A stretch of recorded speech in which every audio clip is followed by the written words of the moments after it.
The logic of life. Over the years, I have met so many people who have attained a quite high consciousness, and yet their life is a total mess. And that has a lot to do with their ability to translate or convert the subtle spiritual realm to daily reality with human relationships, existence, and the world.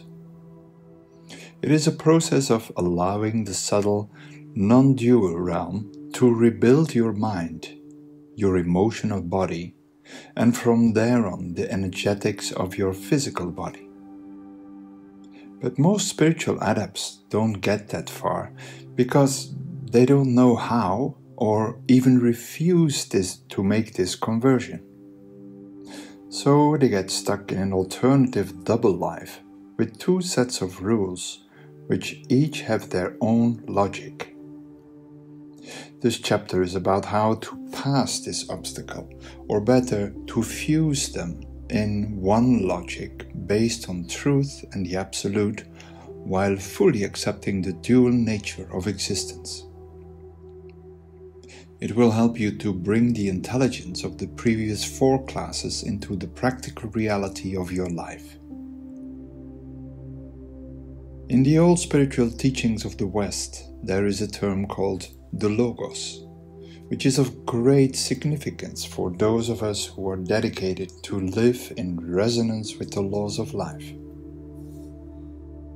Confusing enough, what we know as logic is far removed from the divine wisdom of the Logos, since it is a creation of the thinking human I-mind. A logic based on human interpretations and not on how life, the universe, and nature are working.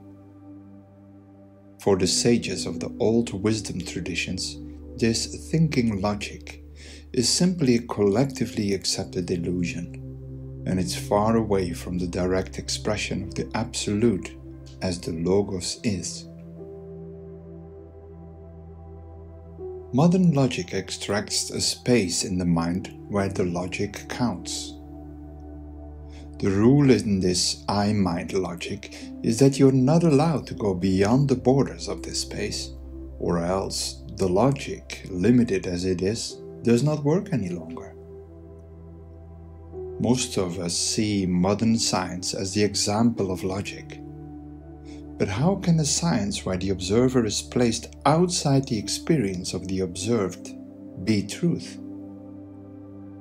We might find things to be true there or not true in this self-created context, but these are circumstance-dependent facts and have nothing to do with truth. For some reason, the most essential things in modern human life are not allowed to be part of in the game of this self-created logic. And then when things get real, for instance, when death lures around the corner, suddenly all logic is thrown overboard and an avalanche of emotion overruns the seemingly calm person who is blown away by his previously religious worshipped logic disappears completely. Would it not be more wise and logic if what we call logic would be an expression of the logic of life? Well, we can do this by being in unity with the wisdom of the Logos. How? We humans are the embodied self-conscious expressions of God, although most of us are not aware of this. But we can only understand the ways of God in a very limited extent. Trying to do that by all kinds of interpretations and speculations reduces our innate unity with the wisdom of the Logos. It reduces it to a limited human logic. So how can we do this differently? To answer this question, let me briefly repeat what I already mentioned during the previous recordings. We are granted a more conscious unity with God and a deeper access to the cosmic mind than any other embodied being. We can express the nature of the absolute infinite beingness through our presence, our words, and our actions. We have always been and will always be in deep unity and resonance with everything that is. I think it's logic that this cannot be handled by the small part of our human brain that we use for thinking. Besides our brain that is like a universal receiving system, we humans have our soul as a vehicle to the unity with all beings and our physical body that is in constant resonance with nature and gives us the access to the earth memory. Where these three come together, our full intelligence and our true human potential thrives. In this state of inner unity, the cosmic mind can shine through the human idea and form and create its full resonance field. In this self-conscious embodied state, we can speak as the nightingale sings, but different than the nightingale, totally aware of I speaking. It is among the highest blessings to humanity to be able to express the cosmic mind as the language of God through the word or logos. As the well-known Christian quote says, "And the Word was with God, and the Word was God." Surrendering to this wisdom is nothing more than consciously seeing reality, something we anyway need to do at one point when we have suffered enough.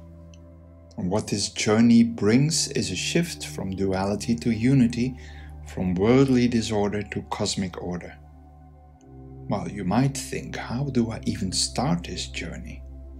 Well, it starts with a simple decision from the core of your being, not from the I mind, the simple realization that there is actually no choice. The process of surrendering the I-mind logic to the logos runs simultaneously with what I previously called surrendering your individual will to the will of life. Giving up the constant restless I want this, I want that, and instead of that to stop for a minute, to sink into the stillness and to listen to what life, or if you like, God, wants from you. This is not about surrendering to an external mysterious super being somewhere in the universe. It's about letting go of the compulsive idea that you are separate from that which the sages called the absolute infinite beingness. That conscious intent will start the meltdown of the fearfully driven egoic self, not by destroying or replacing it with anything, but allowing it to return to its original unified state. Living a fulfilling life is not about bigger worldly achievements, but to live a life as it was meant to be, in unity with the cosmic order. To accept the dualistic laws of the world, but to hold them in a presence and unity with the laws of life. When the light of earth, heaven, and nature shines through your human form, it will naturally express itself through your words and actions. This is the way of the alchemist. As I mentioned before, this is not difficult, but rather unacceptably simple. I agree it has a great intensity and abundance, but that is simply the nature of life. Well, if you look now for what to do practically, well, practice being in the horizontal while the vertical is still present. Being in the timeless, in the dual world of time, the dual within the oneness.